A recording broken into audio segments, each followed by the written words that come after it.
2024 MDS കിട്ടിയ വ്യത്യസ്തമായ 3 പേരാണ് നമ്മുടെ ഉള്ളത്. അഭിജിത്ത്, കൃഷ്ണപ്രിയ, അഭിലക്ഷ്മി. നിങ്ങൾ വളരെ വ്യത്യസ്തമായ ഒരു സ്ട്രീമിൽ നിന്ന് വന്നത്. 2 യൂണിവേഴ്സിറ്റി ടോപ്പറും അതുപോലെ തന്നെ ഗുജറാത്തിൽ നിന്ന് PG എടുത്ത ഒരാളാണ്. അപ്പോൾ നിങ്ങൾ എങ്ങനെയാണ് ഈ ഒരു SSCയിലേക്ക് വന്ന് ചേർന്നത്? എൻ്റെ കാര്യം പറയാനാണെങ്കിൽ ഞാൻ ഗുജറാത്തിൽ PG കഴിഞ്ഞിട്ട് 2023 മെയ് ലാസ്റ്റോളാണ് തിരിച്ചു വന്നത്. ജൂണിൽ അക്കാഡമി ജോയിൻ ചെയ്തു ഡോട്ട്സിൽ. അന്നേരം ഇവിടെ വന്നതിന് ശേഷം ഏതെങ്കിലും ഒരു കേന്ദ്ര സർക്കാരിൻ്റെ തന്നെ സെൻട്രൽ ഗവൺമെൻറ് ജോലിയിൽ കയറണം എന്നുള്ള ഇതിലാണ് വന്നത്. അപ്പം ഗേറ്റിന് കോച്ചിങ് കേരളത്തിൽ സയൻസ് സ്ട്രീമിൽ അങ്ങനെ കിട്ടത്തില്ല എന്ന് മനസ്സിലാക്കിക്കൊണ്ട് SSCയിൽ വന്നു. മാത്രമല്ല SSC എങ്ങനെ അറിയാമെന്ന് ചോദിച്ചു കഴിഞ്ഞാൽ എനിക്ക് +2 മുതലേ SSC അറിയാമായിരുന്നു. അപ്പം പിന്നെ എൻ്റെ ഒരു സീനിയർ ഇവിടെ UGക്ക് വിളിച്ച ആ ചേച്ചിയുടെ റെക്കമെൻഡേഷനിലാണ് ഡോട്ട്സിൽ ജോയിൻ ചെയ്തത്. നിങ്ങൾ രണ്ടുപേരും യൂണിവേഴ്സിറ്റി ടോപ്പേഴ്സ് ആണ്. നിങ്ങൾ വേറെ കുറേ എടുത്ത് നിങ്ങൾക്ക് ഡിമോട്ടിവേഷൻ ഉണ്ടായിട്ടുണ്ടാക്കാം. നിങ്ങൾ എന്തിനാണ് SSC തിരഞ്ഞെടുക്കുന്നത്? കാരണം ഒരു യൂണിവേഴ്സിറ്റി ടോപ്പറായി നിങ്ങൾക്ക് PG എടുത്തൂടെ, അല്ലെങ്കിൽ വേറെ സ്ട്രീം തിരിഞ്ഞു പോക്കൂടെ? ഇങ്ങനെ പല ഡിമോട്ടിവേഷനും ചോദ്യങ്ങളും ഉണ്ടാക്കണം. കൂടെ ഫ്രണ്ട്സിൻ്റെ ആകാം, റിലേറ്റീവ്സ് ആവാം, അല്ലെങ്കിൽ ഫാക്കൽറ്റീസിൻ്റെ ആകാം. അതിനെയൊക്കെ ഓവർകം ചെയ്ത് നിങ്ങൾ SSC തിരഞ്ഞെടുക്കാൻ എന്തെങ്കിലും ഒരു കാരണം കാണുമല്ലോ. ആ ഒരു മോട്ടീവ് അതെന്താണെന്ന് പറയും. ഇപ്പം ഞാൻ ഡിഗ്രി കംപ്ലീറ്റ് ചെയ്തത് 2021 ആ സമയത്ത് ഞാൻ കേരള യൂണിവേഴ്സിറ്റി തേർഡ് റാങ്കർ ആയിരുന്നു. അപ്പം ആ ഒരു സമയത്ത് ഞാൻ ഇറങ്ങിയപ്പോഴത്തേക്ക് എല്ലാവരും ഇതുപോലെ PG കയറുന്ന ഒരു ടൈമാണ്. അപ്പം ഞാൻ യൂണിവേഴ്സിറ്റി മറ്റേ PG എൻട്രൻസ് എഴുതിയിരുന്നു. അതിനകത്തും കാര്യവട്ടത്തിൽ നിന്ന് കിട്ടി, എന്നെ വിളിച്ചു. ആ ഒരു വീക്കിൽ തന്നെയാണ് ഞാൻ ഇവിടെ SSCയിലോട്ട് തിരിയണമെന്ന് എനിക്കൊരു മെന്റാലിറ്റിയിലോട്ട് വരുന്നത്. സംഭവം എന്ന് പറഞ്ഞു കഴിഞ്ഞാൽ എൻ്റെ വീട്ടിൽ അച്ഛനും അമ്മയൊക്കെ ഉണ്ടെങ്കിലും അവർക്ക് ഒരു ഗവൺമെന്റ് ജോലി ഇല്ല. ആ ഒരു വിഷമം എപ്പോഴും ഉണ്ട്. അപ്പൊ അമ്മയാണെങ്കിൽ PG ചെയ്തു, PGDC ടാലി അതെല്ലാം കഴിഞ്ഞിട്ട് നിന്നിട്ട് പോലും ഒരു ഗവൺമെന്റ് ജോലിയിലോട്ട് കയറാൻ പറ്റിയിട്ടില്ല. അപ്പൊ ആ ഒരു വിഷമം അമ്മയ്ക്ക് എപ്പോഴും ഉണ്ടായിരുന്നു. കൂടാതെ അച്ഛൻ ഗൾഫിലായിരുന്നു. അപ്പം പുള്ളിക്കാരനും അതുപോലെ വന്നിട്ട് സ്വന്തമായിട്ട് നമ്മുടെ നാട്ടിലൊരു ബിസിനസ് കാര്യങ്ങളൊന്നും സ്റ്റാർട്ട് ചെയ്യാൻ പറ്റിയിട്ടില്ല. അപ്പൊ ഞാനും അങ്ങനെ ഒരു ബാക്ക്ഗ്രൗണ്ടിലോട്ട് പോവാതെ നല്ലൊരു ജോലിയിലോട്ട് കയറണം എന്ന് അവർ നല്ലപോലെ ആഗ്രഹിച്ചിരുന്നു. അപ്പൊ ആ സമയത്ത് ഡിഗ്രി പാസ് ഔട്ട് ചെയ്ത് ഇത്തരം മാർക്കിലൊക്കെ ഇറങ്ങിയിട്ട് പോലും PGക്ക് കയറാത്ത എന്താന്ന് ഇങ്ങനെ എല്ലാവരും വന്ന് ചോദിക്കുമായിരുന്നു. അങ്ങനെ ഇരിക്കുന്ന ടൈമിലാണ് എന്തുകൊണ്ടൊരു ഗവൺമെന്റ് ജോലിയിലോട്ട് വന്നുകൂടാ, ശ്രമിച്ചുകൂടാ. അപ്പം PSCയിൽ കാട്ടി ഞാൻ പ്രിഫർ ചെയ്തിട്ട് സെൻട്രൽ ഗവൺമെന്റ് ജോലിയിലോട്ടായിരുന്നു. അങ്ങനെ SSC എന്നുള്ള സ്ട്രീമിലോട്ട് എത്തുകയും അതിനെപ്പറ്റി കൂടുതൽ നമ്മുടെ കൊല്ലത്ത് തന്നെ എഴുതാൻ നല്ലതെന്ന് അന്വേഷിച്ചാണ് ഞാൻ ഡോട്ട്സ് അക്കാഡമിയിൽ എത്തുന്നത്. അല്ല എന്റെ വീട്ടിൽ തന്നെ അമ്മയും അച്ഛനും ഞങ്ങൾ 3 പേരോട് ഇരുന്ന് പ്ലാൻ ചെയ്ത് തന്നെയാണ് ഇങ്ങനെ ഡോട്ട്സ് അക്കാഡമി കൊല്ലം തന്നെ ജോയിൻ ചെയ്തത്. ഞാൻ തന്നെ നിയറസ്റ്റ് ആയിട്ടുള്ള നോക്കി അങ്ങനെയാണ് വന്നത്. കയറുന്നതിന് ഒരാഴ്ച മുന്നേ എന്നെ കാര്യവട്ടം വിളിച്ചുകൊണ്ടിരിക്കുക, PG കയറുന്നില്ലയോ, സീറ്റ് ഇത്ര 10 ഫസ്റ്റ് ടോപ്പ് 10 എന്തുകൊണ്ട് വരുത്തില്ല എന്നിങ്ങനെ അവർ വിളിച്ചുകൊണ്ടിരിക്കുകയാണ്. അപ്പം ഞാൻ പറഞ്ഞു ഇതുപോലെ താല്പര്യമില്ല, ഞാൻ വേറൊരു ഇതിനോട്ട് തിരിയാനാണ് പ്ലാൻ എന്നിങ്ങനെ പറഞ്ഞു. അപ്പൊ എന്റെ സാറുമാരും മിസ്സുമാരും എല്ലാവരും തിരക്കുന്നുണ്ട്, എന്തുകൊണ്ട് ഇത്രയും മാർക്ക് മേടിച്ചിട്ട് വരാഞ്ഞേ എന്ന് പറഞ്ഞാൽ അവരും വിളിക്കുന്നത്. അപ്പം കുഴപ്പമില്ല മിസ്സേ, ഞാൻ നോക്കിക്കോളാം, എന്തായാലും നല്ലൊരു രീതിയിൽ എത്തിയിട്ട് ഞാൻ വരുത്തോളൂ എന്ന് പറഞ്ഞാണ് അവിടുന്ന് ഇറങ്ങുന്നത് പോലും. അപ്പം അതെനിക്ക് നേടാൻ പറ്റിയെന്നുള്ളത് ഭയങ്കര ഒരു സന്തോഷമായിട്ടുള്ള ഒരു കാര്യമാണ്. ഇപ്പൊ ജോലി കിട്ടിയ ഈ ഒരു സമയത്തിൽ ഇപ്പോൾ ആ ഫാക്കൽറ്റീസ് അല്ലെങ്കിൽ ടീച്ചേഴ്സിനെ കാണുമ്പോൾ എന്ത് പറയാൻ ആഗ്രഹിക്കുന്നത്? കാരണം കുറേ ഡിമോട്ടിവേഷൻ കിട്ടിയതാണല്ലോ അവരുടെ ഭാഗത്ത് നിന്ന്. ഇപ്പോൾ ഒരു സക്സസ് വന്നപ്പോൾ എന്താണ് പറയാൻ ആഗ്രഹിക്കുന്നത് അവരോട്? സംഭവം ഇപ്പോഴാണ് എനിക്കൊരു പ്രൗഡ് മൂമെന്റ് തോന്നുന്നത്. കാരണം എന്റെ കൂടെ പാസ് ഔട്ട് ചെയ്ത് PG ഇറങ്ങിയിട്ട് PG കിട്ടി, പലർക്കും കാര്യവട്ടം കിട്ടില്ല, പക്ഷെ വേറെ യൂണിവേഴ്സിറ്റിയിലൊക്കെ ചെയ്ത് അവരിറങ്ങിയിട്ട് അവർ എന്നോട് ചോദിക്കുന്നിട്ട് നീ എടുത്ത തീരുമാനം വളരെ ആപ്റ്റ് ആയിട്ടുള്ളതായിരുന്നു. കാരണം അവരിപ്പം വന്നിട്ട് ഇങ്ങനെ നിൽക്കുമ്പം അവർ പറയോ ഞങ്ങൾക്ക് വേറെ ഓപ്ഷൻ ഇല്ല, അവരും വരട്ടെ എന്ന് SSC അവരിങ്ങനെയാണ് ചോദിക്കുന്നത്, കൊള്ളാവോ ഡോട്ട്സ് അക്കാഡമി, ഞങ്ങളും വരട്ടെ എന്നാണ് ചോദിക്കുന്നത്. അപ്പൊ ആ ഒരു മൊമെന്റിലാണ് സത്യം നമ്മുടെ ഒരു ലൈഫിന്റെ വാല്യൂ പോയിന്റ് തന്നെ നമ്മൾ തിരിഞ്ഞല്ലോ എന്നുള്ളൊരു ടേണിംഗ് പോയിന്റ് തന്നെ ആയിരുന്നു SSC എന്നുള്ളത് എൻ്റെത്. അടുത്ത് കൃഷ്ണപ്രിയ ഇതുപോലെ വ്യത്യസ്തമായ ഒരു സ്റ്റോറിയാണുള്ളത്. കാരണം കുറെ സ്ട്രഗിൾ ചെയ്ത് കഷ്ടപ്പെട്ട് രാത്രി ഉറക്കമില്ലാതെ ഉറക്കമൊക്കെ ഉറങ്ങി പഠിച്ച് കഷ്ടപ്പെട്ടാണ് ഇവിടെ എത്തിയത്. ഇപ്പൊ ഈ ഒരു സക്സസ് വന്ന് നിൽക്കുന്ന സമയത്ത് എല്ലാം എന്താണ് പറയാൻ ആഗ്രഹിക്കുന്നത്? ഞാൻ അഗ്രികൾച്ചർ ഫീൽഡിൽ നിന്നാണ് വന്നത്. ഒരുപാട് ആഗ്രഹിച്ചെടുത്തൊരു കോഴ്സായിരുന്നു അഗ്രികൾച്ചർ. അതിനുവേണ്ടി 1 വർഷം എൻട്രൻസ് കോച്ചിങ് ചെയ്ത് അങ്ങനെ ആഗ്രഹിച്ചെടുത്തൊരു കോഴ്സാണ്. പക്ഷേ എവിടെയോ ഒരു പോയിന്റിൽ എനിക്ക് കംപ്ലീറ്റ്ലി തിയറി ഓറിയന്റഡ് ആയപ്പോൾ, ക്ലാസ്സുകൾ കംപ്ലീറ്റ്ലി തിയറി ഓറിയന്റഡ് ആയപ്പോൾ ഞാൻ കരുതി ഇത് ശരിയാവുന്നില്ല. പിന്നെ അതുമല്ല ജോബ് ഓപ്പർച്യൂണിറ്റീസ് ആണെങ്കിൽ കൂടുതൽ ടെമ്പററി ആയിട്ട് വിളിക്കുന്നു, പിന്നെ കൂടുതൽ PSC എന്നാണ് ഓപ്പർച്യൂണിറ്റീസ്. അപ്പം PSCയുടെ ഒരു ടൈം ലാഗും പിന്നെ ടെമ്പററി ജോബിനോട് എനിക്ക് അത്ര താല്പര്യം തോന്നില്ല. അതുകൊണ്ടാണ് ആ ഫീൽഡ് വിടാം എന്ന് വിചാരിച്ചത്. പിന്നെ PG ചെയ്ത് PhD ചെയ്ത് അതാണെങ്കിൽ ഒരുപാട് ടൈം എടുക്കും. അപ്പം എത്രയും പെട്ടെന്ന് ഫിനാൻഷ്യലി സ്റ്റേബിൾ ആകണം, ഒന്ന് ഇൻഡിപെൻഡന്റ് ആവണം എന്ന് ഒരുപാട് ആഗ്രഹിച്ചു. കുഞ്ഞിലെ തൊട്ടേ ഇന്നതാവണം എന്ന് വീട്ടിൽ നിന്ന് പറഞ്ഞിട്ടില്ല. ഒരു അതെ, ഒരുപാട് ഹാപ്പിയാണ്. ഇപ്പം സന്തോഷമായിട്ട് കിടന്ന് ഉറങ്ങാൻ പറ്റുന്നുണ്ടോ? ഉറപ്പായിട്ടും. റിസൾട്ട് വന്ന ദിവസം ഉറങ്ങിയിട്ടില്ല, പക്ഷെ അതിനുശേഷം ഭയങ്കര സാറ്റിസ്ഫാക്ഷൻ. കുറെ നാൾ തലറം വെക്കാതെ എണീക്കാനും ഉറങ്ങാനും ഒക്കെ പറ്റുന്നുണ്ടല്ലേ? ഒരുപാട് ഹാപ്പി. അപ്പോൾ മുന്നോട്ട് ഇനി ഇപ്പം ഈ ഒരു സക്സസ് കൂടാതെ ഇനിയും മുന്നോട്ട് തുടർന്ന് പഠിക്കും എന്നാണോ, അതോ MDS കിട്ടിയല്ലോ ഇനി തുടർന്ന് വരുന്ന CGയിലും നോക്കും എന്നാണോ, അതോ ഇതോടെ ബുക്ക് അടയ്ക്കും എന്നാണോ തീരുമാനിക്കുന്നത്? ഇല്ല, ഇപ്പൊ കിട്ടിയ ജോബിൽ ഞാൻ ഭയങ്കര സാറ്റിസ്ഫൈഡ് ആണ്.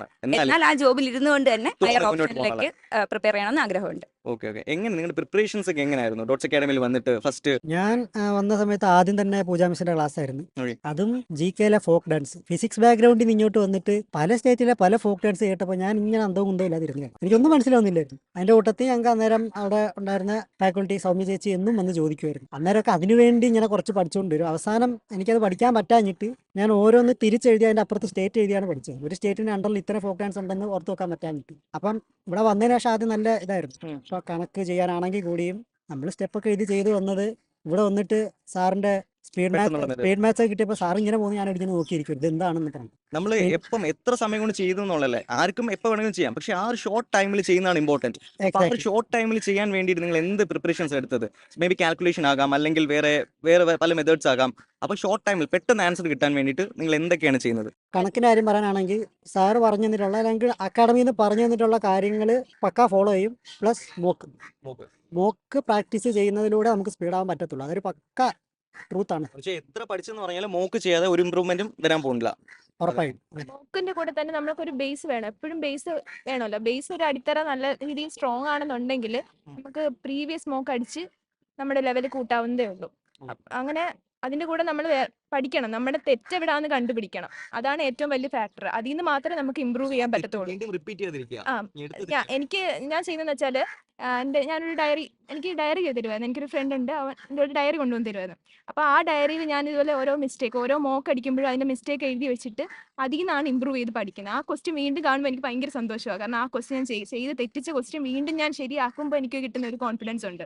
അങ്ങനെയായിരുന്നു ഞാൻ ഇമ്പ്രൂവ് ചെയ്യുന്നത്. പിന്നെ മോക്കിന്റെ മാർക്ക് അത് ഭയങ്കര ഒരു ഫാക്ടറാണ്. ഞാൻ ഫസ്റ്റ് മോക്ക് നമ്മുടെ CGയിൽ ഇവിടെ നമ്മുടെ OMR ചെയ്ത് വരുമ്പോൾ സമയത്ത് എനിക്ക് 78 മാത്രമേ ഉള്ളായിരുന്നു ടയർ 1-ന്റെ മാർക്ക് CGL ടൈമിൽ. ആ ഒരു മാർക്കിൽ നിന്ന് ഞാനിപ്പോൾ എത്തി നിൽക്കുന്ന ആ ഒരു മാർക്ക് സത്യം പറഞ്ഞാൽ നല്ലൊരു പ്രൗഡാണ്.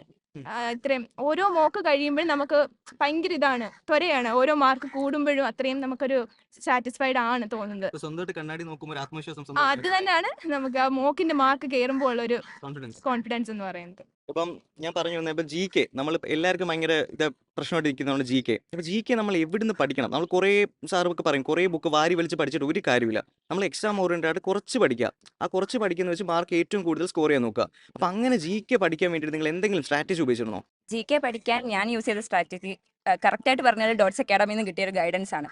വന്ന സമയത്ത് തന്നെ സാർ പറഞ്ഞതെന്ന് വെച്ചാൽ നിങ്ങൾ വാസ്റ്റ് ആയിട്ട് പഠിക്കരുത്. പറയുന്ന ടോപ്പിക് എന്താണോ അത് പഠിച്ച് അത് ബാക്ക് ടു ബാക്ക് റിവൈസ് ചെയ്താൽ മാത്രം മതി. ഞാൻ അത് തന്നെ ഫോളോ ചെയ്തത്. ഞാൻ വേറൊരു സോഴ്സിനെ ഡിപ്പെൻഡ് ചെയ്യാൻ നിന്നിട്ടില്ല. നമ്മുടെ നോട്ട്സ് കാര്യങ്ങൾ തന്നെ പ്രത്യേകിച്ച് എടുത്ത് പറയേണ്ടതെന്ന് വെച്ചാൽ ഡോട്ട്സ് അക്കാഡമിയിലെ നോട്ട്സ് ഭയങ്കര ഓർഗനൈസ്ഡാ. കറക്റ്റ് ആ ഒരു എല്ലാം level ലെവൽ correct ആയിട്ടാണ്. വേണ്ടുന്ന സാധനങ്ങൾ മാത്രം കൃത്യമായിട്ടൊരു ഓർഡറിൽ കൊടുത്തേക്കും. ഓർഡറിൽ തരുന്നുണ്ട്. അത് നമുക്കിപ്പം എക്സാമിന് വരുവാണെങ്കിൽ ആ ഒരു ഇത് അറിയാം, ഇന്ന സ്ഥലത്ത് ഇത് കിടപ്പുണ്ട് ഉറപ്പാണ്, അപ്പൊ അവിടെ തപ്പിയാൽ മതി, അത് കിട്ടും എന്നുള്ള കോൺഫിഡൻസ് നമുക്ക് കിട്ടും.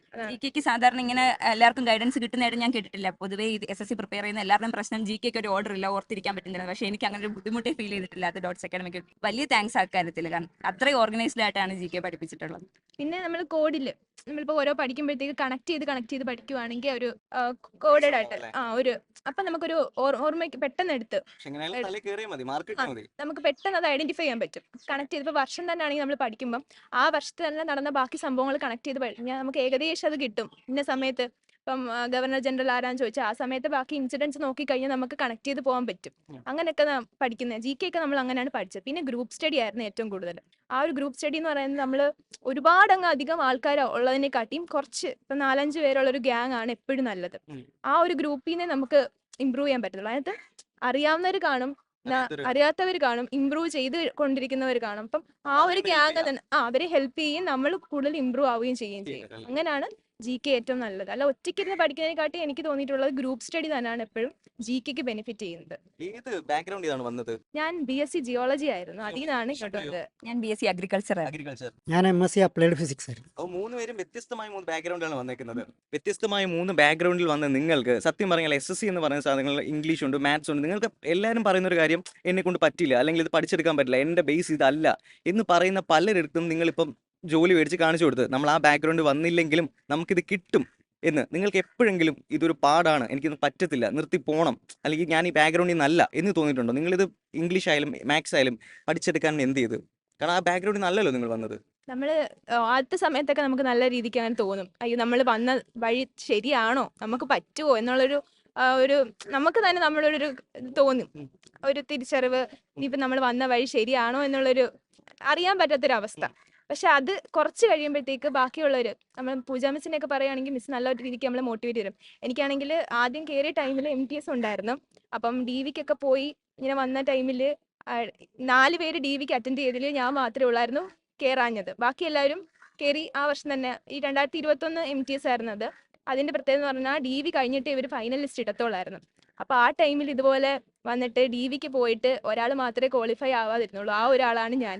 അപ്പോൾ എനിക്ക് 3 വർഷം എടുത്ത് ഇങ്ങനെ ഒരു തിരിച്ചു വരാൻ. അപ്പോൾ അതിനിടയിലൊക്കെ തന്നെ ഓരോ എക്സാം അറ്റൻഡ് ചെയ്യുന്നുണ്ടെങ്കിലും അതെല്ലാം ഇങ്ങനെ ബ്രിമ്മിൽ വന്നിട്ട് കൈ കൊണ്ട് തന്നിട്ട് പറയും, ഇത് നിനക്കുള്ളതല്ല. അതാണ് നടന്നത്. പക്ഷെ ഫൈനലി ഇത്രയും ഇമ്പ്രൂവ് ചെയ്തെടുത്ത് അത് നേടേണ്ടി വന്നു. ആൻഡ് നേടി. അഭിജിത്ത്, അപ്പം എനിക്ക് ചോദിക്കാനുള്ള ചോദ്യം എന്ന് പറഞ്ഞാൽ, അഭിജിത്ത് പല കോമ്പറ്റേറ്റീവ് എക്സാമിലും പ്രിപ്പയർ ചെയ്തതാണ്, വ്യത്യസ്തമായ പല കോമ്പറ്റേറ്റീവ് എക്സാമിലും. അപ്പം എക്സാം എഴുതാൻ പോകുന്നതിന് മുമ്പ് ഒരു 4-5 അല്ലെങ്കിൽ ഒരാഴ്ചയ്ക്ക് മുമ്പ് നമ്മൾ എന്തൊക്കെ പ്രിപ്പറേഷനാണ് ചെയ്യുന്നത് ഒരു എക്സാം എഴുതാൻ പോകുന്നതിന് മുമ്പ്? എക്സാം എഴുതാൻ പോകുന്നതിന് ഒരാഴ്ച മുന്നേ അങ്ങനെയൊക്കെ പറയുകയാണെങ്കിൽ നമ്മൾ പഠിച്ച കാര്യം റിവൈസ് ചെയ്യുക. പുതിയതായിട്ടൊന്നും അങ്ങനെ പഠിക്കാൻ നിൽക്കരുത് എന്നാണ് എൻ്റെ ഒരു അഭിപ്രായം. അതിന് മുന്നേ ഒരു 2 ആഴ്ചയൊക്കെ മുന്നേ, 2 ആഴ്ച മീൻസ് ഒരു 3 ആഴ്ചയെങ്കിലും ടൈം ഉണ്ടെങ്കിൽ എന്തെങ്കിലും നമുക്ക് പുതിയതായിട്ട് നോക്കാറുണ്ടെങ്കിൽ നോക്കാം, കുഴപ്പമില്ല. പക്ഷേ ഒരു 1 അല്ലെങ്കിൽ 1.5 വീക്കിന് മുന്നേ എന്നൊക്കെ പറഞ്ഞാൽ പഠിച്ച കാര്യം റിവൈസ് ചെയ്യുക എന്നുള്ളതേ ഉള്ളൂ. പുതിയതായിട്ട് പഠിച്ച് നമ്മൾ എല്ലാം കൺഫ്യൂസ് ആക്കാൻ നിൽക്കരുത്. പുതിയതായിട്ട് പഠിക്കാതെ പഠിച്ച് തന്നെ റിവൈസ് ചെയ്യാം. അതെ. അപ്പം നമ്മൾ ഈ പഠിക്കുന്ന സമയത്ത് നമ്മൾ സ്വന്തമായിട്ട് എന്തെങ്കിലും നോട്ട് പ്രിപ്പയർ ചെയ്ത് വെക്കുക, അല്ലെങ്കിൽ എക്സാമിന് പോകുന്ന പ്രിപ്പയർ ചെയ്ത് വെക്കാറുണ്ടോ? ഉറപ്പായിട്ടും ഉണ്ട്. ഉണ്ടല്ലേ? അത് എത്രത്തോളം ഹെൽപ്പ് ചെയ്യും? എക്സാമിന് പോകുമ്പോൾ എത്രത്തോളം ഹെൽപ്പ് ചെയ്യും? ഞാൻ ആദ്യം ഡോട്ട്സിൽ വന്ന സമയത്ത് ആദ്യം ബുക്ക് എടുത്ത് എല്ലാം എഴുതി വെക്കുമായിരുന്നു. പിന്നെ അത് മാറ്റിയിട്ട് ഫോണിൽ തന്നെയാണ് ഇപ്പോൾ സേവ് ചെയ്ത് വെക്കുന്നത്. ആകുമ്പം പെട്ടെന്നൊരു സംശയം വന്നാൽ നേരെ എടുത്ത് നോക്കാം എന്നുള്ള എഴുതി വെച്ചു. നോട്ട്സ് എങ്ങനെ ആയാലും നോട്ട്സ് ഉണ്ട്. സ്വന്തമായിട്ട് സെൽഫായിട്ട് നോട്ട്സ് പ്രിപ്പയർ ചെയ്യുന്നുണ്ടല്ലേ? ഉറപ്പായിട്ടും. നമ്മൾ ഈ എക്സാമിന് പോകുമ്പം നമുക്കറിയാലോ, നമുക്ക് എല്ലാ ക്വസ്റ്റ്യനും നമുക്ക് ചെയ്യാൻ വേണ്ടി ഇടുന്നതല്ല. ചില ക്വസ്റ്റ്യൻസ് നമ്മുടെ സമയം കളയാൻ വേണ്ടി മാത്രം ഇടുന്ന ചോദ്യങ്ങളുണ്ട്. ആ ചോദ്യങ്ങൾ എങ്ങനെ ഐഡന്റിഫൈ ചെയ്യും? അത് എങ്ങനെ നമ്മൾ അതിൽ നിന്ന് ഒഴിവാകും? ലൈക്ക് സ്കിപ്പിംഗ് എങ്ങനെ ചെയ്യാൻ പറ്റും? സ്കിപ്പിംഗ് എന്ന് പറഞ്ഞ മെത്തേഡാണ് നമ്മൾ നമ്മൾ ആ ക്വസ്റ്റ്യൻ കണ്ട ചിലപ്പോൾ നമുക്ക് ഫസ്റ്റ് ടൈം നമുക്ക് ചെയ്യാൻ പറ്റില്ലെന്നുണ്ടെങ്കിൽ അത് കളഞ്ഞിട്ട് ലാസ്റ്റ് നിമിഷം സമയം കിട്ടുവാണെങ്കിൽ മാത്രം തിരിച്ചു വരിക. അല്ലെങ്കിൽ അത് നമുക്കുള്ള ക്വസ്റ്റ്യൻ അല്ല എന്നുള്ള മെന്റാലിറ്റി അത് കളയുക. ഇല്ല, നമുക്ക് ആ ക്വസ്റ്റ്യൻ കാണുമ്പോൾ നമ്മൾ വർക്കൗട്ട് ചെയ്ത് നോർമലി എക്സ്പീരിയൻസ്ഡ് ആയിട്ടുണ്ടെങ്കിൽ ഉറപ്പായിട്ട് നമുക്കത് ഐഡന്റിഫൈ ചെയ്യാൻ പറ്റും ക്വസ്റ്റ്യൻ അല്ല. പിന്നെ നമുക്ക് ഒരുപാട് ഫാക്ടേഴ്സ് ഉണ്ട്. ഡിവിസിബിലിറ്റി ചെക്ക് ചെയ്യാൻ നമ്മുടെ എന്താ പറയുക, ചെയ്ത് വരുമ്പോഴത്തേക്ക് നമ്മുടെ ഡിവിസിബിലിറ്റി വെച്ചിട്ട് ഞാൻ പറയുന്ന പൈലൊക്കെ ലാസ്റ്റ് അങ്ങനെയൊക്കെ നമുക്ക് ചെയ്യാൻ പറ്റും. മൾട്ടിപ്പിൾ എന്ന് പറഞ്ഞൊരു ഫാക്ടറാണ് അതിൻ്റെ. നമുക്ക് ഡിവിസിബിലിറ്റി മൾട്ടിപ്പിൾസ് ഒക്കെ വെച്ചിട്ട് എലിമിനേറ്റ് ചെയ്യാൻ പറ്റും. അങ്ങനെയൊക്കെ ചെയ്യാനേ പറ്റും അങ്ങനെയുള്ള നീട്ടുന്ന ക്വസ്റ്റ്യൻ ആണെങ്കിൽ. റീസണിങ്ങിന് എന്തെങ്കിലും സ്ട്രാറ്റജി ഉപയോഗിക്കാറുണ്ടോ? റീസണിങ് ചെയ്യാൻ വേണ്ടിയിട്ട് ഇന്ന എത്ര സമയത്തിനുള്ളിൽ ചെയ്ത് തീർക്കണം എന്നൊരു ഇതില്ലേ? റീസണിങ് നമ്മൾ ചെയ്ത് തന്നെ എടുക്കേണ്ട ഒരു സാധനമാണ്. പ്രാക്ടീസ് ചെയ്ത് മാത്രമേ അത് പറ്റുള്ളൂ. അല്ലാതെ നമുക്ക് ബേസ് ആയിട്ട് ക്യൂബ് അല്ലാതെ മറ്റേ സിലോഗിസം അങ്ങനത്തെ സാധനങ്ങളൊക്കെ പഠിച്ചു വെച്ചിട്ട് അത് എങ്ങനെ നമ്മൾ പ്രാവർത്തികമാക്കാൻ പറ്റും അതാണ് ട്രൈ ചെയ്യേണ്ടത്. ഈ ഒരു യാത്രയിൽ നിങ്ങൾക്ക് മോക്ക് എത്രത്തോളം ഇമ്പോർട്ടൻസ് തന്നിട്ടുണ്ട്? എൻ്റെ കാര്യം പറയുകയാണെങ്കിൽ മോക്കാണ് എൻ്റെ ഏറ്റവും കൂടുതൽ ബെനിഫിറ്റ് ആയ ഒരു ഫാക്ടർ എന്ന് പറയുന്നത്. ഞാൻ തുടങ്ങിയ ടൈമിൽ എടുത്ത മാർക്കും പിന്നീടുള്ള മോക്ക് ഓരോന്നും അടിച്ച് ഡെയിലി ഞാൻ ആ ടൈമിൽ MTS എക്സാമിൻ്റെ ഒക്കെ ഒരു സമയത്ത് ഒരു ദിവസം തന്നെ ഞാൻ 3-4 മോക്ക് അടിക്കുമായിരുന്നു. അത് ഇത്ര നമുക്ക് ഭയങ്കര സ്ട്രെസ്സുള്ളൊരു കാര്യമാണ്. എന്നുവെച്ചാൽ അതിൻ്റെ അനാലിസിസ് വരും. അനാലിസിസ് നമ്മളിപ്പം 1 മണിക്കൂറുള്ളൊരു മോക്കാണെങ്കിൽ പോലും അതിൻ്റെ അനാലിസിസ് ചിലപ്പോൾ 1 മണിക്കൂർ എടുക്കും. അപ്പോൾ അത്രയും എഫേർട്ട് ഇട്ട് വേണം നമ്മൾ മോക്ക് ചെയ്യാൻ. എന്നിട്ട് ഞാൻ എന്ത് ചെയ്യും, 3 സെക്ഷനായിട്ട് ഡിവൈഡ് ചെയ്തിട്ട് രാവിലെ, ഉച്ചയ്ക്ക്, വൈകിട്ട് അങ്ങനെ 3 മോക്ക് അടിക്കും. എന്നിട്ട് അതിൻ്റെ അനാലിസിസ് എടുത്തിട്ട് മാത്രമേ പിറ്റേ ദിവസം എടുക്കുകയുള്ളൂ പോകും. അത് ആ ദിവസം കംപ്ലീറ്റ് ചെയ്താൽ മാത്രമേ അടുത്ത ദിവസം സ്റ്റാർട്ട് ചെയ്യാൻ പറ്റത്തുള്ളൂ. അടുത്തൊരു മോക്ക് ചെയ്തിരുന്നു. അത് പക്ഷേ ഭയങ്കര ബെനിഫിറ്റ് ആയിരുന്നു എനിക്ക്. കൃഷ്ണപ്രിയ, നമ്മൾ ഈ ചില മോക്ക് എഴുതുമ്പോൾ പറയാറുണ്ട് നമ്മൾ ഒരു പോയിന്റിൽ വന്ന് നമ്മൾ സ്റ്റക്കായിട്ട് നിൽക്കും. പിന്നെ അവിടെ നിന്ന് മേലോട്ട് മാർക്ക് ഇൻക്രീസ് ചെയ്യാതെ ഒരു പോയിന്റിൽ നമ്മൾ സ്റ്റക്കായിട്ട് നിൽക്കും. ചിലപ്പോൾ 100 കടന്നു കഴിഞ്ഞാൽ 120 ആയി കഴിഞ്ഞാൽ പിന്നെ അങ്ങോട്ട് മേലോട്ട് കയറില്ല.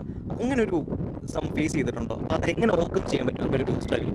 ഉറപ്പായിട്ട് എനിക്ക് ഫസ്റ്റ് ഫേസിൽ എനിക്ക് പെട്ടെന്നായിരുന്നു മാർക്ക് കയറിയിട്ടുണ്ടായിരുന്നു. ഒരു 70 റേഞ്ചിൽ നിന്ന് ഞാൻ പെട്ടെന്ന് ഒരു 110 റേഞ്ചിലോട്ട് കയറുകയായിരുന്നു. പിന്നെ ഒരു 110 നിന്ന് ഒരു 130 വരെ എത്താൻ ഞാൻ ഒരുപാട് ടൈം എടുത്തു. ആ ഒരു ഫേസിൽ ഭയങ്കരമായിട്ട് സ്റ്റക്കായി നിന്ന്. അപ്പോൾ എനിക്ക് മനസ്സിലായി പ്രിപ്പറേഷൻ കുറച്ചുകൂടെ ഒന്ന് ആവുന്നതേ ഉള്ളൂ, പഠിച്ചു വരുന്നതേ ഉള്ളൂ. ഓക്കെ, ഇതൊക്കെ ഇങ്ങനെയാണെന്ന് ഞാൻ എന്നെ തന്നെ പറഞ്ഞ് മനസ്സിലാക്കി. സ്റ്റക്കായി പോയിട്ടില്ല ആ ഒരു സമയത്തൊന്നും. ഗ്രാജുവലി ഇമ്പ്രൂവ്മെന്റ് ഉണ്ടാവുമെന്ന് ഞാൻ എന്നെ തന്നെ പറഞ്ഞ് പഠിപ്പിച്ചിരുന്നു. അവിടെ ഡൗൺ ആയി പോവാതെ പഠിച്ചു. മാത്സ് ആണ് മെയിനായിട്ട് എനിക്ക് വീക്ക് പോയിന്റ് മാത്സ് തന്നെ കുറച്ചുകൂടെ ഇമ്പ്രൂവ് ചെയ്ത് മാത്സിനാണ് എനിക്ക് പിന്നെ മാർക്ക് കയറി തന്നത്, പിന്നെ ജി കെയും അതാണ് ഞാൻ ഇമ്പ്രൂവ് ചെയ്തെടുത്തത്. ഏറ്റവും വീക്ക് പോയിന്റ് മാത്സ് ആയിരുന്നോ? മാത്സ് ആയിരുന്നത് സ്കൂൾ ടൈം തൊട്ടേ മാത്സ് ആണ് എൻ്റെ വീക്ക് പോയിന്റ്. ഏറ്റവും ഫോക്കസ് കൊടുത്തത് മാത്സിന് തന്നെ? ജി കെയും മാത്സും. പ്രത്യേകിച്ച് MTS ഞാൻ നന്നായിട്ട് ഫോക്കസ് ചെയ്തിട്ടുണ്ടായിരുന്നു, കാരണം മാത്സ് എനിക്ക് ഇത്തിരി പാടായതുകൊണ്ട് MTSലാകുമ്പം ജി കെയും ഇംഗ്ലീഷിനും ഇമ്പോർട്ടൻസ് ഉള്ളു. ഞാൻ ജി കെ കുറച്ചുകൂടി ഇമ്പോർട്ടൻസ് കൊടുക്കാമെന്ന് വിചാരിച്ച് അങ്ങനെ നോക്കിയിട്ടുണ്ടായിരുന്നു. ഈക്വൽ ഇമ്പോർട്ടൻസിലാണ് ഞാൻ മാത്സും ജി കെയും പഠിച്ചു വന്നത്. നമ്മൾ ഈ കൂടുതലും നമ്മൾ ഓപ്ഷൻ എലിമിനേഷൻ കാണുന്നത് മാത്സിലും അതുപോലുള്ള സബ്ജക്റ്റിലും, പക്ഷേ നമുക്ക് ഇംഗ്ലീഷിൽ എങ്ങനെയെങ്കിലും ഓപ്ഷൻ എലിമിനേറ്റ് ചെയ്യാൻ പറ്റും? നമുക്ക് എല്ലാം വായിക്കുന്നതെല്ലാം നമുക്ക് ശരിയാണെന്ന് തോന്നും, നമ്മൾ വായിക്കുന്ന അത് ശരിയായിരിക്കും ഇത് ശരി എന്നൊരു തോന്നൽ വരും, പക്ഷെ നമുക്ക് ഇങ്ങനെ ഓപ്ഷൻ നമുക്ക് എലിമിനേറ്റ് ചെയ്യാൻ പറ്റും ഇംഗ്ലീഷിൽ? ഓപ്ഷൻ എലിമിനേറ്റ് ചെയ്യാൻ പറ്റും. എക്സാമ്പിൾ ചില സിനോണിംസ് ഒക്കെ നോക്കി കഴിഞ്ഞ് കഴിഞ്ഞാൽ ഒരെണ്ണം മാത്രമേ ആ സിനോണിമായിട്ട് നമുക്ക് തോന്നത്തുള്ളൂ, ബാക്കി 3 എണ്ണം നോക്കിയാൽ ഇതിൻ്റെ ഓപ്പോസിറ്റ് മീനിങ് വരത്തക്ക സാധനമായിരിക്കും ബാക്കി 3 എണ്ണം കിടക്കുന്നത്. പക്ഷെ ചില സമയത്ത് അത് നമ്മുടെ ക്വസ്റ്റ്യൻ കിട്ടുന്നതനുസരിച്ച് ചിലത് നമുക്ക് 50-50 സെയിം മീനിങ് അതിൽ തോന്നിയേക്കുന്ന 2 എണ്ണം അവിടെ കാണും, മറ്റേ 2 എണ്ണത്തിന് സെയിം മീനിങ് ആയിരിക്കും. അപ്പോൾ അതിൽ ഓപ്ഷൻ ഏകദേശം നമ്മൾ കുറേ ഓൺലൈൻ ക്ലാസ് ഭയങ്കരമായിട്ട് അവൈലബിൾ ആയിട്ട് സമയമാണ്. എപ്പം നമുക്ക് ഏറ്റവും എളുപ്പം കിട്ടുന്ന ഓൺലൈൻ ക്ലാസ്സസ്. പക്ഷേ ഇത്രയും ട്രാവൽ ചെയ്ത് അക്കാഡമിയിൽ വന്നിരുന്ന് ഒരു ഓഫ്ലൈൻ ക്ലാസ് അറ്റൻഡ് ചെയ്യുക എന്നുള്ളത് അത് ഇച്ചിരി ബുദ്ധിമുട്ടുള്ള കാര്യമാണ്. കാരണം അത്രയും ഡിസ്റ്റൻസ് ട്രാവൽ ചെയ്ത് വരിക, രാവിലെ വരിക. അപ്പോൾ എന്തുകൊണ്ടാണ് നിങ്ങൾ അത് ചൂസ് ചെയ്തത് ഓൺലൈൻ ക്ലാസ്സിന് അപ്പുറം? എൻ്റെ കാര്യം പറയാനാണെങ്കിൽ എനിക്ക് വീട്ടിൽ നിന്ന് അക്കാഡമി വരുന്നതിന് ഒരു 1.5 മണിക്കൂറോളം എടുക്കും, ട്രെയിനിലാണെങ്കിലും എല്ലാത്തിലും. ആദ്യം സത്യം പറയാൻ എനിക്ക് ഇതിൻ്റെ ഓൺലൈൻ ക്ലാസ്സസ് ഉണ്ടെന്നുള്ള ഒന്നും ഇല്ലായിരുന്നു. എന്തായാലും ഇവിടെ വന്ന് ചേർന്നതിന് ശേഷമാണ് ഇങ്ങനെ കാര്യങ്ങളുണ്ടെന്ന് അറിഞ്ഞത്. പക്ഷേ ഞാൻ പ്രിഫർ ചെയ്യുന്നതെന്ന് വെച്ച് കഴിഞ്ഞാൽ നമ്മൾ കൊറോണ ടൈമിൽ ഓൺലൈൻ ക്ലാസ്സസ് കുറേ കണ്ടതാണ് കോളേജിൽ ഉൾപ്പെടെ, അത് എത്രത്തോളം എഫക്റ്റീവ് ആണെന്ന് അറിയാം. അപ്പം ക്ലാസ്സിൽ നമ്മൾ പഠിച്ച് ക്ലാസ് റൂമിൽ പോയിരുന്ന് പഠിച്ച് ഫ്രണ്ട്സിൻ്റെ കൂടെ അല്ലെ കൊളീഗ്സിനെ കൂടെ ഇരുന്ന് പഠിക്കുന്ന ആ ഒരു എഫക്റ്റീവ്നെസ് എക്സ്പോഷർ കിട്ടുന്ന അതിൽ കാരണം നമുക്കൊരു കാര്യം തെറ്റി അവരുടെ രീതിയിൽ പറഞ്ഞു തരും. നമ്മളൊരു കണക്ക് ചെയ്യുമെന്നൊരു കണക്കായാലും എന്തായാലും അപ്പം ഒരു കാര്യം ഓർത്തിരിക്കാനാണെങ്കിൽ അവർ ചിലപ്പോൾ അവരുടെ കൂടെ പറയുന്നത് ചിലപ്പോൾ നമുക്കത് ഉപയോഗിക്കാൻ പറ്റും, ഈസി വേസ് പറഞ്ഞു തരും. പിന്നെ ഓൺലൈൻ ക്ലാസ്സസ് എന്ന് പറയുമ്പോൾ നമ്മൾ തന്നെ കുറച്ച് നാൾ കഴിയുമ്പോൾ ഉഴപ്പമുള്ള ചാൻസ് എല്ലാം ഉണ്ട്. വീട്ടിലിരിക്കുന്ന ഒരിക്കലും അങ്ങോട്ട് പോയി എന്തെങ്കിലും ചെയ്യാനുള്ള ചാൻസ് ഉണ്ട്. അവിടെ വന്നിരുന്നാൽ നമ്മൾ പഠിക്കും, നമ്മൾ നിർബന്ധിതരാകും, എല്ലാവരും പഠിക്കുന്നതാണ് നമ്മൾ.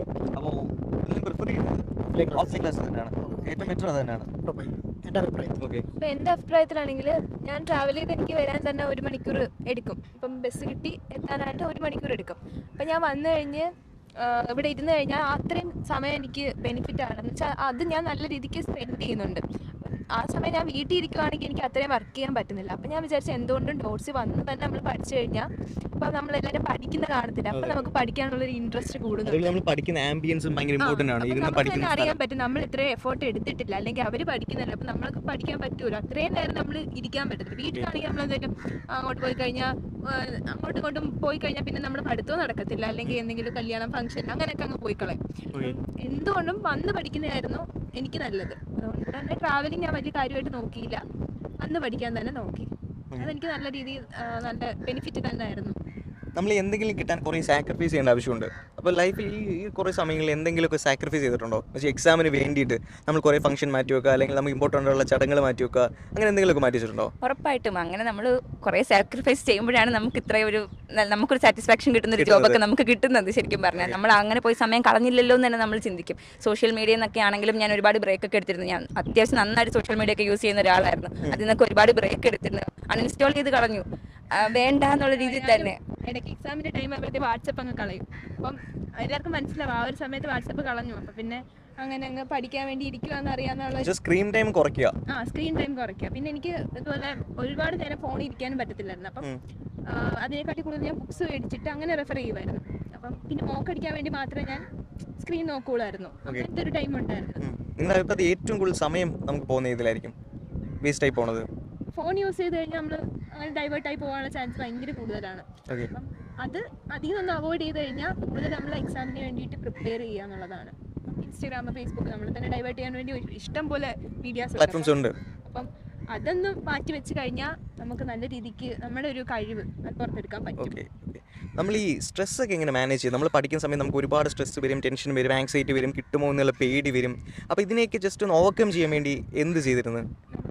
ഫാമിലി വലിയൊരു തന്നെയാണ് കേട്ടോ, സപ്പോർട്ടാണ്. അപ്പം ആ ഒരു രീതിയിൽ അപ്പം അവർക്കും ടെൻഷനാണ്. നമുക്ക് ജോലി ആയില്ല എന്ന് പറയുമ്പോൾ വീട്ടുകാർക്കൊരു ടെൻഷനുണ്ട്. അപ്പോൾ അവരിത്രയും നമ്മൾ എക്സ്പെക്ട് ചെയ്തിട്ട് കിട്ടുന്നില്ല എന്നുള്ള അവരുടെ ഒരു വിഷമം കാണുമ്പോൾ നമുക്കും പഠിക്കാനുള്ള ഒരു ഇൻട്രസ്റ്റ് കൂടുന്ന ഒരു അങ്ങനത്തെ ഒരു മെന്റാലിറ്റിയാണ് എനിക്ക്.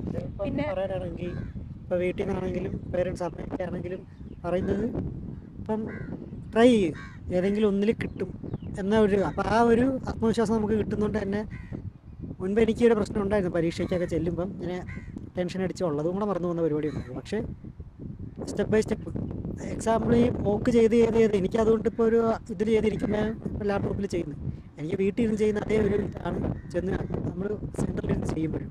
അപ്പോൾ അങ്ങനെ പ്രാക്ടീസ് പിന്നെ വീട്ടിൽ നിന്ന് കുഴപ്പമില്ല അടുത്തേക്ക് നോക്ക് എന്നൊരു ഇത് കിട്ടിയത് കൊണ്ട് തന്നെ എനിക്ക് ആ ടെൻഷൻ ഓവർകം ചെയ്യാൻ പറ്റുന്നുണ്ട്. അതുപോലെ തന്നെ നല്ലൊരു കാര്യമാണ് നമ്മൾ ചെയ്തിരുന്നത് വെച്ചാൽ ഈ മോക്ക് അടിക്കുന്നത് ഞങ്ങൾ ഗ്രൂപ്പായിട്ടാണ് ചെയ്യുന്നത്. അപ്പം ഇവിടെ തന്നെ ലാബ് പ്രൊവൈഡ് ചെയ്യുന്നുണ്ടല്ലോ, ആ ലാബിനകത്ത് ഇരുന്ന് തന്നെ നമ്മൾ കമ്പ്യൂട്ടറിൽ ഓരോരുത്തർ ഇന്ന പ്ലേസിൽ ആ ഒരു പ്രഷർ കിട്ടാൻ വേണ്ടിയിട്ടാണ് അങ്ങനെ ചെയ്തിരുന്നത്. അപ്പം ഓരോരുത്തർ ഇങ്ങനെ ചെയ്യുന്ന നമ്മൾ ആ മൗസ് ബട്ടൺ ക്ലിക്ക് ചെയ്യുന്ന സൗണ്ട് കേൾക്കുമ്പോൾ നമുക്ക് ചെയ്യാൻ ടൈം പോകുമല്ലോ, ആ ഒരു ടൈം പോകും നമുക്ക് ഫീൽ ചെയ്യാൻ പറ്റും. നിങ്ങൾ എന്തെങ്കിലും ഒരു ടൈം ലിമിറ്റ് വെച്ചിട്ടുണ്ടായിരുന്നു, ഇത്ര നാൾക്കുള്ളിൽ ഞാൻ എക്സാം ക്ലിയർ ആക്കും, അല്ലെങ്കിൽ കുറേ നാൾ എടുത്ത് ഞാൻ എക്സാം ക്ലിയർ ആക്കും, അങ്ങനെ എന്തെങ്കിലും ടൈം ലിമിറ്റ് വെച്ചിട്ടുണ്ടായിരുന്നു എക്സാം ക്ലിയർ ചെയ്യാൻ?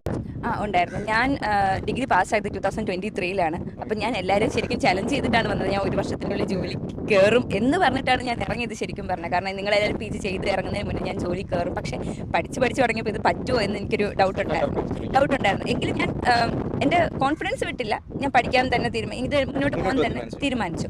അതിൻ്റെ ഇടയ്ക്ക് എൻ്റെ മാരേജ് ഫിക്സ് ചെയ്യുകയും ചെയ്തു. അപ്പോൾ എനിക്കൊരു ടൈം ലിമിറ്റ് അവിടെ തന്നെ വന്നു. ആ മാരേജിന് മുന്നേ തന്നെ എനിക്ക് ജോലിക്ക് കയറണമെന്ന് എനിക്ക് ഭയങ്കര വാശിയായിരുന്നു. കാരണം പിന്നെ നമ്മുടെ ലൈഫ് എങ്ങനെ ആയിരിക്കും നമുക്കറിയത്തില്ല. ഇപ്പം പഠിച്ചിട്ട് കഴിഞ്ഞാൽ അതിന് വേറൊരു ഫീൽ, കല്യാണത്തിന് മുന്നേ ജോലി കിട്ടാന്ന് വെച്ചാൽ. അപ്പോൾ ആ ഒരു വാശി നന്നായിട്ട് മനസ്സിലുണ്ടായിരുന്നു. ആ ഒരു വാശി വെച്ച് തന്നെ ഞാൻ പഠിച്ചു. ഞാൻ പറഞ്ഞതുപോലെ എൻ്റെ ഫ്രണ്ട്സൊക്കെ PG കഴിയുന്നതിന് മുന്നേ തന്നെ എനിക്ക് പോസ്റ്റിംഗ് കിട്ടി, കല്യാണത്തിന് മുന്നേ ജോലിയും ഭയങ്കര ഹാപ്പിയാണ് എൻ്റെ ഒരു അവസ്ഥ. എന്ന് വെച്ചാൽ ഞാൻ ഇവരെ പറഞ്ഞില്ല, ഡിഗ്രി കഴിഞ്ഞ് ഇറങ്ങിയിട്ട് ഇവരെ PGക്ക് കയറുന്ന ഫ്രണ്ട്സ് ഉണ്ട്. അപ്പൊ അവരെല്ലാവരും കയറി ഇറങ്ങുമ്പോഴത്തേക്ക് എനിക്ക് ജോലിക്ക് കയറുന്നത് ഭയങ്കര ആഗ്രഹമായിരുന്നു. അപ്പം അതെന്തായാലും പോസിബിൾ ആയി, ആ ഒരു സന്തോഷവും ഉണ്ട്. അപ്പൊ ആ ഒരു ടൈമിലിട്ട് അകത്ത് കവർ ചെയ്യാൻ പറ്റി എന്നുള്ള ഒരു ഭയങ്കര പ്രൗഡാണ് തോന്നുന്നത്. നമുക്ക് ഒരേ ഒരു സ്ട്രാറ്റജി വെച്ച് നമുക്ക് എക്സാം ക്ലിയർ ആക്കാൻ പറ്റില്ല. അപ്പോൾ ഓരോ പ്രാവശ്യം നമ്മൾ തോൽക്കുമ്പോഴും നമുക്ക് പുതിയ എന്തെങ്കിലും സ്ട്രാറ്റജി നമ്മൾ എടുത്താലേ പറ്റൂ. കാരണം ഈ ഒരു തെറ്റ് അടുത്ത പ്രാവശ്യം ഉണ്ടാവരുത്. അങ്ങനെ ഇപ്പോൾ റീസെൻ്റ്ലി നിങ്ങൾ എന്തെങ്കിലും ഒരു സ്ട്രാറ്റജി എടുത്തുകൊണ്ടായിരിക്കുമല്ലോ ഇപ്പം പഴയ തോൽമാർ ഇപ്പം നിങ്ങൾ എക്സാം ക്ലിയർ ആക്കിയത്. അപ്പം അങ്ങനെ എന്തെങ്കിലും പുതിയ എന്തെങ്കിലും സ്ട്രാറ്റജി പറയാമോ നമുക്ക്? ഇപ്പം നിങ്ങൾ എടുത്തൊരു സ്ട്രാറ്റജി. ഞാൻ ആദ്യം നന്നായിട്ട് മോക്ക് ടെസ്റ്റ് ഒക്കെ എടുക്കുമായിരുന്നു. എങ്കിലും ലാസ്റ്റ് MTS ആയപ്പോഴത്തേക്കും കൂടുതൽ GKക്ക് ഇംഗ്ലീഷിന് ഇമ്പോർട്ടൻസ് കൊടുക്കണമല്ലോ. അതുകൊണ്ട് ഞാൻ റീസെൻ്റ്ലി കഴിഞ്ഞ ഫേസ് എക്സാം CHSL CGL അതിന് MTSന് മുന്നേ ഇതെല്ലാം കഴിഞ്ഞിരുന്നു.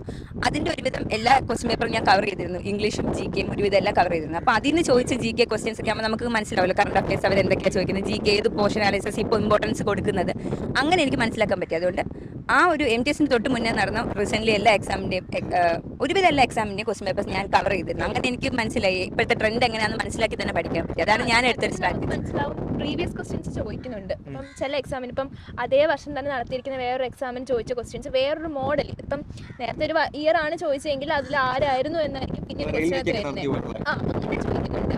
അങ്ങനെ നമ്മൾ വർക്കൗട്ട് ചെയ്ത് കഴിഞ്ഞാൽ ബെനിഫിറ്റ്സ് കൂടുതലായിരിക്കും. വന്ന ക്വസ്റ്റ്യൻസ് തന്നെ വേറെ രീതി ചോദിക്കും. SSCയുടെ ഒരു പ്രത്യേകതയാണ്. അപ്പം ആ ഒരു PYQs ചെയ്യുമ്പോഴത്തേക്ക് നമുക്കത് കാണാൻ പറ്റും, നല്ലൊരു ഡിഫറൻസ് അറിയാൻ പറ്റും. പ്രീവിയസ് ക്വസ്റ്റ്യൻ ചെയ്യുമ്പോഴത്തേക്ക് വീണ്ടും ആയിട്ട് വരുന്നതായിട്ട് കാണാൻ പറ്റുന്നുണ്ട്. മെയിൻ എന്ന് പറയുന്നത് ഇത് തന്നെയാണ്, നമ്മൾ ക്വസ്റ്റ്യൻ പേപ്പറുകൾ സോൾവ് ചെയ്യുമ്പോൾ തന്നെ ഇപ്പം ചില വർഷങ്ങളിൽ എടുത്തു കഴിഞ്ഞാൽ കണക്കിൻ്റെ എടുത്തു കഴിഞ്ഞാൽ അവർ ചില ടോപ്പിക്സ് എല്ലാ ക്വസ്റ്റ്യൻ പേപ്പറിലും കാണും.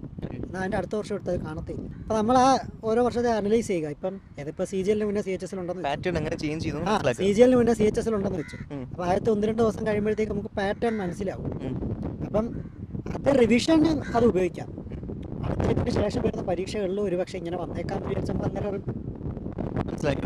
നമുക്ക് അറിയാത്ത ഏതെങ്കിലും ഒരു ഭാഗം ചോദിക്കുന്നുണ്ട്, നമുക്ക് അപ്പോഴേ പഠിച്ചു നോക്കാം. അതൊരു സ്ട്രാറ്റജിയാണ്. ഈ എക്സാം സമയത്ത് ഹോളിൽ കയറുമ്പോൾ ടെൻഷൻ ഉണ്ടാവാറുണ്ടോ? ഒരു ഫ്രസ്ട്രേഷൻ ആ ഒരു സമയത്ത് ടെൻഷൻ ഉണ്ടായിട്ടില്ല? എക്സാം തുടങ്ങുന്നതിന് മുന്നേ ടെൻഷൻ ഉണ്ടാവാറുണ്ട്. എന്താണെന്ന് ഇങ്ങനെയൊക്കെ ഇരിക്കാറുണ്ടോ? കറക്റ്റ് അങ്ങനെ എന്താ പറഞ്ഞാൽ നമ്മൾ കൈ സ്ട്രെച്ച് ചെയ്യുകയൊക്കെ ചെയ്യാറില്ലേ, അതൊക്കെ ചെയ്യാറുണ്ട്. പക്ഷേ എക്സാം തുടങ്ങി കഴിഞ്ഞ് കഴിഞ്ഞാൽ പിന്നെ ആ പ്രശ്നമൊന്നുമില്ല, പാനിക്കൊന്നുമില്ല, ഫുള്ളായിട്ട് ചെയ്തു. അല്ല, അപ്പം നിങ്ങൾ ഈ എക്സാം സമയത്തുള്ള ടെൻഷൻ അല്ലെങ്കിൽ ആ ഒരു അപ്പോൾ ഉണ്ടാവുന്ന ഒരു നമുക്കൊരു ഡൗട്ട്, അതൊക്കെ എങ്ങനെ നിങ്ങൾ ഓവർകം ചെയ്യുന്നു? ഞാൻ കൂടുതലും അങ്ങനെ ചെയ്യുന്ന വെച്ചാൽ പ്രാക്ടീസ് ചെയ്ത് മോക്ക് ടെസ്റ്റ്.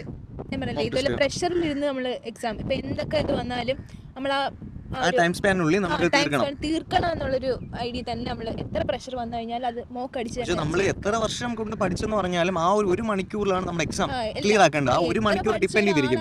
പറഞ്ഞിട്ടും ആ ഒരു കാര്യമില്ല. സമയത്ത് കാണിക്കാൻ അപ്പൊ പറ്റിയില്ലെങ്കിൽ നമ്മുടെ ഇതില്ലല്ലോ. മെന്റൽ ഹെൽത്ത് ഒരു അല്ലെങ്കിൽ കാര്യമില്ല. പ്രസൻസ് ഓഫ് മൈൻഡ് അല്ലെങ്കിൽ വീട്ടിൽ നിന്ന് ഇറങ്ങുന്ന ഒരു മൂഡ് എല്ലാം അതിന് ഭയങ്കര ഡിപ്പെൻഡബിൾ ആണ്.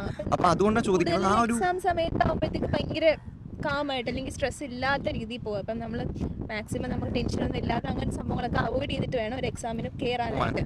അപ്പോഴേ നമുക്ക് ആ ഒരു ഇപ്പം നമുക്ക് ആ ഡിഫറൻസ് അറിയണമെന്നുണ്ടെങ്കിൽ ഒരു മോക്ക് ടെസ്റ്റ് നല്ല രീതിക്ക് പ്രഷർ ഉള്ള ഒരു സമയത്ത് ചെയ്ത് നോക്കുമ്പോഴും അല്ലെങ്കിൽ നല്ല കാമായിട്ട് ചെയ്യുമ്പോഴും നമുക്ക് ആ നല്ല വ്യത്യാസമാണ് ആ മാർക്കിനകത്ത് കാണാൻ പറ്റുന്നത്. ഓക്കെ എപ്പോഴും നമ്മൾ എക്സാമിന് പോകുമ്പോൾ നല്ല കൂൾ മൈൻഡഡ് ആയിട്ട് കുഴപ്പമില്ല നമുക്കിത് ഇല്ലെങ്കിൽ അങ്ങനത്തെ ഒരു ഫ്രീ ആയിട്ട് വേണം എക്സാമിന് പോവാൻ. അല്ലാതെ അയ്യോ ഇത് ഇല്ല ഭയങ്കര ടെൻഷൻ ആയി ഓവറായിട്ട് അങ്ങ് ടെൻഷൻ ആയി കഴിഞ്ഞാൽ നമ്മുടെ കയ്യിൽ നിൽക്കത്തില്ല. അത് ഉള്ളതുകൂടെ നമ്മൾ പോകും. ഇപ്പം പഠിച്ച സാധനം എല്ലാം പിന്നെ ആ ഓപ്ഷൻ കാണുമ്പോൾ നമുക്കൊരു കൺഫ്യൂഷൻ ആയിരിക്കും. ഇതിപ്പം ടെൻഷൻ കൂടി കഴിഞ്ഞാൽ ഇതാണോ അതാണോ എന്നുള്ളൊരു ഡൗട്ട് വരും. നമ്മൾ തന്നെ സ്വയം ഡൗട്ട് ചെയ്യുന്ന ഒരു സിറ്റുവേഷൻ വരും. അപ്പൊ അത് അവോയ്ഡ് ചെയ്യാനുള്ളതെന്ന് വെച്ചാൽ സ്ട്രെസ് റിലീഫ് ചെയ്യുക. മാക്സിമം നമ്മൾ ആയിട്ടിരിക്കുക.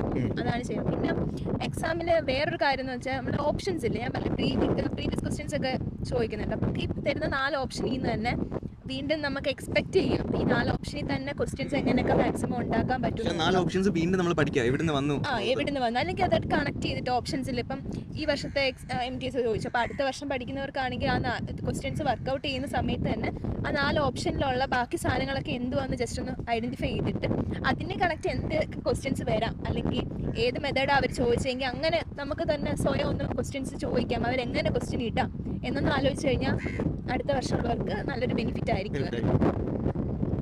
ഈ എക്സാം ടൈമിൽ നമുക്ക് പൊതുവെ സ്ട്രെസ് ഉണ്ടാവും. പോരാത്തതിന് 3 ഷിഫ്റ്റ് ആയിട്ടല്ലേ. ഇപ്പം ഉച്ചക്കലത്തേക്ക് ഷിഫ്റ്റ് കിട്ടുമ്പോൾ പൊതുവേ നമ്മളെല്ലാവരും ഒന്ന് ലേസി ആയിട്ടിരിക്കുന്ന ടൈമാണ് ഈ ആഫ്റ്റർനൂൺ. അപ്പം പൊതുവേ ആ സമയത്ത് ഒരു ഷിഫ്റ്റ് കിട്ടുമ്പോൾ നമുക്ക് പെർഫോം ചെയ്യാൻ ഇത്തിരി ബുദ്ധിമുട്ടായിരിക്കും. അതുകൊണ്ട് ഞാൻ ചെയ്തതെന്ന് വെച്ചാൽ ഞാൻ മോക്ക് കൂടുതലും വീട്ടിലിരുന്ന് മോക്കെടുക്കും. ഞാൻ കൂടുതലും ഉച്ച സമയത്ത് മാത്രമായിരുന്നു മോക്ക് എടുത്തോണ്ടിരുന്നത്. രാവിലെ ആകുമ്പോൾ നമ്മൾ നല്ല ഫ്രഷ് മൈൻഡ് ആയിരിക്കും. അപ്പം നമുക്ക് ചിലപ്പോൾ കുറച്ചുകൂടെ മാർക്ക് സ്കോർ ചെയ്യാനും ഇമ്പോർട്ടൻ്റ് ആണ്. ഞാൻ മാക്സിമം മോക്ക് എടുത്തിട്ടുള്ളത് ഉച്ച സമയത്താണ്. ഫുഡ് കഴിച്ചിട്ടുള്ള ഉച്ച സമയത്ത് നമ്മൾ മാക്സിമം ലേസി ആയിട്ടിരിക്കുന്ന ടൈമിലാണ് ഞാൻ മോക്ക് എടുത്തിട്ടുള്ളത്. അപ്പം നമുക്ക് മനസ്സിലാവും നമ്മൾ നല്ല വീക്ക് ആയിരിക്കും ആ സമയത്ത്. എങ്കിലും ആ സമയത്ത് നമ്മൾ മോക്ക് എടുക്കുമ്പോൾ നമുക്ക് മനസ്സിലാവും. പിന്നെ രാത്രി ഉറക്കം വരുന്ന ആ ഒരു ടൈമിൽ 11 to 12 ആ ടൈമാണ് ഞാൻ മോക്ക് എടുത്തിട്ടുള്ളത്. ഞാൻ മാക്സിമം ലേസി ആയിട്ടിരിക്കുന്ന സമയത്താണ് ഞാൻ മോക്ക് എടുക്കാൻ ശ്രമിച്ചിട്ടുള്ളത്. അപ്പം ഞാൻ കുറച്ചുകൂടെ ആക്റ്റീവ് ആവുകയും ചെയ്യും. എന്നാൽ എനിക്ക് എൻ്റെ ഒരു വീക്ക് പോയിന്റ്സ് ഒക്കെ അവിടെ മനസ്സിലാവുകയും ചെയ്യും. പിന്നെ MTSന്റെ ഒരു പ്രത്യേകത ഇത്രയും ഷിഫ്റ്റ് അല്ലേ കിടക്കുന്നത്. അപ്പം നമുക്ക് പറയാൻ പറ്റത്തില്ല നമുക്ക് ഏത് ഷിഫ്റ്റാണ് കിട്ടുന്നതെന്ന്. 3 സമയം നമ്മളൊന്ന് ആ ഒരു 3 സമയത്ത് നമ്മൾ മോക്ക് അടിച്ച് നോക്കണം. ഒരു ദിവസം ഇപ്പം ഉച്ചയ്ക്ക് ചെയ്യുന്നതെന്ന് വെച്ചാൽ അത് തന്നെ ചെയ്യാതെ ഒരു ദിവസം ഉച്ചയ്ക്ക് രാവിലെ അങ്ങനെ മാറ്റി എപ്പോഴും നോക്കുക. എപ്പോഴും ഒരു ചേഞ്ച് ബുദ്ധിമുട്ടായി തോന്നും. നമുക്ക് സമയത്ത് എഴുതി ശീലിക്കുമ്പോൾ നമുക്ക് അത് ബുദ്ധിമുട്ടായി തോന്നും. ആ ഒരു ടൈമിൽ മാത്രമേ നമുക്ക് അത്രയും ക്യാച്ചപ്പ് ചെയ്യാൻ പറ്റും. ദിവസം എത്ര മോക്ക് അടിക്കും അല്ലെങ്കിൽ ദിവസമാണോ അതോ ആഴ്ചയിലാണോ വീക്ക്ലി ആണോ? അല്ലെങ്കിൽ നമ്മുടെ ആ ഒരു സ്ട്രീക്ക് നഷ്ടപ്പെടും നമ്മൾ പറയില്ലേ, ആ ഒരു സ്ട്രീക്ക് നമുക്ക് നഷ്ടപ്പെടും. അങ്ങനൊന്നുമില്ല. അപ്പം നമ്മൾക്ക് ഇഷ്ടമാണ് നമുക്ക് എത്ര മടുക്കുന്നു അത്രയും നോക്കട്ടെ. ഞാൻ ഇത് ജസ്റ്റ് പറയാണ്. CHSL ടൈമിൽ പഴയ CHSL ചോദ്യം ഏതാണ്ട് ഒരാഴ്ചയൊക്കെ നോക്കുമ്പം അടുപ്പിച്ച് 1 ദിവസം 5 മോക്കൊക്കെ എടുത്തിട്ടുണ്ട് കണ്ടിന്യൂസ്ലി. എടുത്ത് പോയിട്ട് പിന്നെ ഇതെല്ലാം 5 കൂടി ഇരുന്നതിൻ്റെ ഇത് അനലൈസ് ചെയ്തിട്ടുണ്ട്. പല രീതിയിൽ ചെയ്തിട്ടുണ്ട്. അത് എന്താ നമ്മുടെ പലരും പല സ്ട്രാറ്റജി ആണല്ലോ. അതായത് നമ്മുടെ സ്ട്രാറ്റജി വേറൊരാൾക്ക് വർക്ക് ആവണമെന്നില്ല. ചിലപ്പോ ആർക്കെങ്കിലും ഒക്കെ ഹെൽപ്ഫുൾ ആവും ഈ ടിപ്സ് ഒക്കെ. നമുക്ക് മടുക്കുന്നത് അതാണ് ലിമിറ്റ്. പലർക്കും പല ടൈമാണ് സ്യൂട്ടബിൾ ആയിട്ടുള്ളത്. ചില ആൾക്കാർക്ക് ഒന്ന് ചെയ്ത് ഇത്തരം ചെയ്യുമ്പോഴേ മടുക്കും. ഇനിയിപ്പോൾ അടുത്തത് എങ്ങനെ ചെയ്യും, അത്ര സമയം പോകില്ലേ എന്ന് ചോദിക്കുന്നവരുണ്ട്. അത് അവരുടെ സ്ട്രാറ്റജിയാണ്. അതെ, അങ്ങനെ ചോദിച്ചിട്ടുള്ളവരുണ്ട്. മോക്ക് എടുക്കുമ്പോൾ 1 hour കണ്ടിന്യൂസ് ഇരിക്കണമല്ലോ, ആ ടൈമിൽ നമുക്ക് എന്തെങ്കിലും അറിഞ്ഞൂടാത്ത ടോപ്പിക്ക് പഠിച്ചൂടെ എന്ന് ചോദിച്ചിട്ടുള്ളവരുണ്ട് എൻ്റെ അടുത്ത്. ശരിക്കും ആ സമയം നമുക്ക് അറിഞ്ഞൂടാത്ത ടോപ്പിക്ക് പഠിച്ചിട്ടുണ്ട്. പക്ഷെ മോക്കിന്റെ ഇമ്പോർട്ടൻസ് മോക്കിനും ഉണ്ട്. അത് മോക്ക് എടുത്താലേ അത് മനസ്സിലാവും. അതിൽ പ്രശ്നം എന്താണെന്ന് വെച്ചാൽ നമ്മൾ ഇപ്പോൾ ഇരിക്കുന്ന നോളജ് എന്ന് പറഞ്ഞാൽ അതിൽ ബ്ലെൻഡ് ആയിട്ടിരിക്കുന്നതാണ്. അതിനെ ഷാർപ്പ് ആക്കണമെന്നുണ്ടെങ്കിൽ ഇത് ചെയ്ത് പഠിച്ച് അത് ആ ടൈം ലിമിറ്റിൽ ഇരുന്ന് ചെയ്ത് പഠിക്കുന്നതാണ്. ഇത് വേണം. ചുമ്മാ പഠിച്ചുകൊണ്ടിരുന്ന കാര്യമില്ലല്ലോ. അത് പ്രാക്ടീസ് ചെയ്ത് എക്സ്പോഷർ ഒക്കെ എടുക്കണം. ശരിക്കും 1 hour മോക്ക് എടുക്കുമ്പോൾ നമ്മൾ എക്സോസ്റ്റഡ് ആവും. ശരിക്കും അങ്ങനെ എക്സോസ്റ്റഡ് ആവണം. അങ്ങനെ ശീലിച്ചാലേ നമുക്ക് എക്സാം ടൈമിൽ നമുക്കത് ഹാൻഡിൽ ചെയ്യാൻ പറ്റുള്ളൂ. ഓരോ സെക്ഷനും ഇത്ര ടൈം കൊടുത്തിട്ട് പോകണം എന്നുള്ളത് ചെയ്ത് അങ്ങനെ തന്നെ ഫിക്സ് ചെയ്ത് പഠിക്കണം. ആദ്യം ഒന്ന് ചെയ്യുമ്പോൾ ചിലപ്പം ഓരോന്ന് തോന്നുവാണെങ്കിൽ മാറ്റണം. ടൈം മാറ്റി എടുക്കണം. ഓരോ സെക്ഷനും നമ്മൾ ഇത്ര ടൈമേ കൊടുക്കാവൂ എന്നുള്ള രീതി അത് മോക്ക് എടുത്ത് ശീലിച്ചാൽ മാത്രമേ നമുക്ക് മനസ്സിലാവും ഒരു സെക്ഷൻ എത്ര സമയം കൊടുക്കണം. എത്ര വേഗത ചെയ്തു. ഏതൊരു കോമ്പറ്റേറ്റീവ് എക്സാം ആണെങ്കിലും നമുക്ക് ടൈം ലിമിറ്റിനുള്ളിൽ തീർക്കുക എന്നുള്ളതല്ലേ, അതിനകത്ത് മാക്സിമം എങ്ങനെ സ്കോർ ചെയ്യാം. നമ്മൾ എന്തുമാത്രം പഠിച്ചിട്ടുണ്ടെന്നുള്ളതല്ല, ആ ടൈമിൽ നമ്മൾ അത് എങ്ങനെ ആ ക്വസ്റ്റ്യൻസ് എല്ലാം ഹാൻഡിൽ ചെയ്യുന്നു എന്നുള്ളതാണ്. മാക്സിമം എങ്ങനെ സ്കോർ ചെയ്യാൻ പറ്റുന്നില്ല. ഓരോ വട്ടം ചെയ്യുമ്പോൾ സമയം കുറച്ച് വരികയും അതിനോടൊപ്പം തന്നെ മാർക്ക് സ്കോർ ചെയ്യുന്നത് മോക്കാണ് അതിന് ഏറ്റവും നല്ല മെത്തേഡ്. മോക്ക് ആരും സ്കിപ്പ് ചെയ്യാൻ പാടില്ല. SSC പ്രിപ്പയർ ചെയ്യുന്ന പഠിക്കുകയും വേണം, അതിന്റെ കൂട്ടത്തിൽ മോക്ക് ഡെയിലി എടുത്തിരിക്കണം. ഈ പലർക്കും പല സെക്ഷനിലാണ്. ആദ്യം നമ്മൾ എക്സാം എഴുതും, പിന്നെ ഒരു സെക്ഷനിൽ പോകും, അടുത്ത സെക്ഷനിൽ പോകും. അപ്പൊ ഏറ്റവും നല്ലത് ഏതൊരു ഏത് സെക്ഷനിൽ ആദ്യം പോകുന്നതായിരിക്കും? ഫസ്റ്റ് സെക്ഷനകത്ത് മാത്സും റീസണിങ്ങേ ഉള്ളൂ.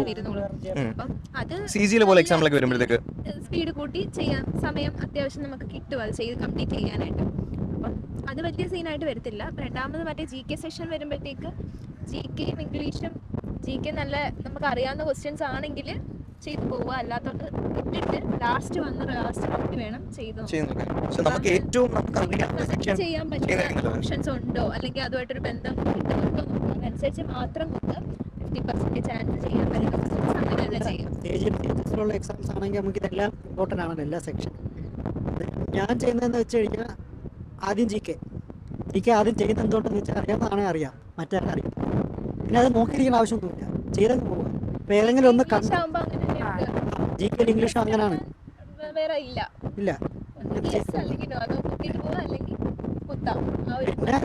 പിന്നെ റീസണിങ് മാത്സിൽ ഇപ്പോൾ ശ്രദ്ധിക്കേണ്ടതെന്ന് പറഞ്ഞാൽ ക്വസ്റ്റ്യൻ കാണുമ്പോൾ അറിയാം ഇത് എത്ര സമയം എടുക്കും എന്നൊക്കെ. അപ്പം ഒത്തിരി ടൈം എടുക്കുമ്പോൾ പെട്ടെന്ന് ചെയ്യാൻ പറ്റുന്നത് ചെയ്ത് പോവുക. റീസണിങ് മാത്സിൽ സെക്ഷൻ 1 നമുക്ക് നെഗറ്റീവ്സ് ഒന്നുമില്ല, മാക്സിമം നമുക്ക് 50 ചാൻസ് എടുക്കാനും. ഇപ്പം CHSL CGL കേസിലാണെങ്കിൽ നമ്മൾ ഏറ്റവും കോൺഫിഡന്റ് ആയിട്ടുള്ള ഏത് സബ്ജക്റ്റിലാണോ അതിനിപ്പം എന്നെ സംബന്ധിച്ച് എനിക്ക് അത്യാവശ്യം കോൺഫിഡൻസ് ഉണ്ടായിരുന്നത് ഇംഗ്ലീഷിലാണ്. ഞാൻ അത് കൂടുതൽ അറ്റൻഡ് ചെയ്യാൻ ശ്രമിക്കും, കാരണം അത് അറ്റൻഡ് ചെയ്ത് വരുമ്പോൾ തന്നെ ഒരു കോൺഫിഡൻസ് ആണ്, ഇത്രയൊക്കെ എഴുതിയല്ലോ. പിന്നെ GKയിലോട്ട് ചെല്ലും, പിന്നെ ഞാൻ റീസണിങ് എടുക്കും, കാരണം എനിക്ക് മാത്സ് ആ വീക്ക്. അതുകൊണ്ട് മാക്സിമം ടൈം കിട്ടുന്ന രീതിയിൽ ഒരു 30 മിനിറ്റ്സ് മാത്സിന് കിട്ടുന്ന രീതിയിൽ നമ്മൾ ഏറ്റവും കോൺഫിഡന്റ് ഏത് സെക്ഷനിലാണോ അത് ആദ്യം ചെയ്യുക.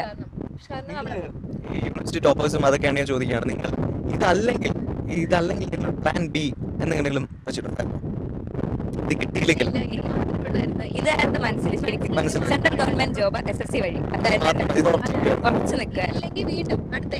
പലരും പറഞ്ഞിട്ടുണ്ട് നിങ്ങളുടെ സ്ട്രീമിൽ നോക്കിക്കോളൂ, നിങ്ങളുടെ സ്ട്രീം അഗ്രികൾച്ചർ എക്സാമിൽ കോൺസെൻട്രേറ്റ് ചെയ്യും, ബാങ്കിൽ നോക്ക്, ബാങ്കിൽ ചാൻസ് ഇല്ലേ, PSC നോക്ക്. പക്ഷെ ഇതെല്ലാവരും പറയുമ്പോൾ പോലും പഠിക്കേണ്ടത് നമ്മളാണ്, നമുക്കറിയാം നമ്മളെ പറ്റി. അറ്റ് എ ടൈം PSCയും SSCയും ബാങ്കും അഗ്രികൾച്ചർ സിലബസും എല്ലാം നമ്മൾ പറയത്തില്ല ജാക്ക് ഓഫ് ഓൾ ട്രേഡ്സ്, അങ്ങനെ പറയില്ല. എല്ലാം നമുക്ക് മനസ്സിലാവത്തില്ല, എന്നാൽ ഒന്നും കിട്ടാത്തൊരവസ്ഥയായി പോകും. അപ്പൊ നമ്മൾ ഏതാണോ കോൺസെൻട്രേറ്റ് ചെയ്യുന്ന അത് തന്നെ. ഒരിക്കലും തയ്യാറല്ല, ചിന്തിച്ചിട്ടുണ്ട്. നമ്മുടെ നല്ലതിനെ പറ്റി ആരും പറയുന്നത് ഒന്ന് തന്നെ കോൺസെൻട്രേറ്റ് ചെയ്ത് എല്ലാം നോക്കി ഏതെങ്കിലും കിട്ടട്ടെ എന്ന് വിചാരിച്ചായിരിക്കും അവർ പറയുന്നത്. പക്ഷെ നമുക്ക് നമ്മളെ മനസ്സിലാവണം ആദ്യം. ആ ഒരു എയിമിൽ നമ്മൾ വിട്ടുപോരുത്. അതായത് നമ്മുടെ കോൺഫിഡൻസ് കുറവല്ലേ നമ്മൾ വിട്ടുപോയാൽ ഇത് കാണിക്കുന്നത്.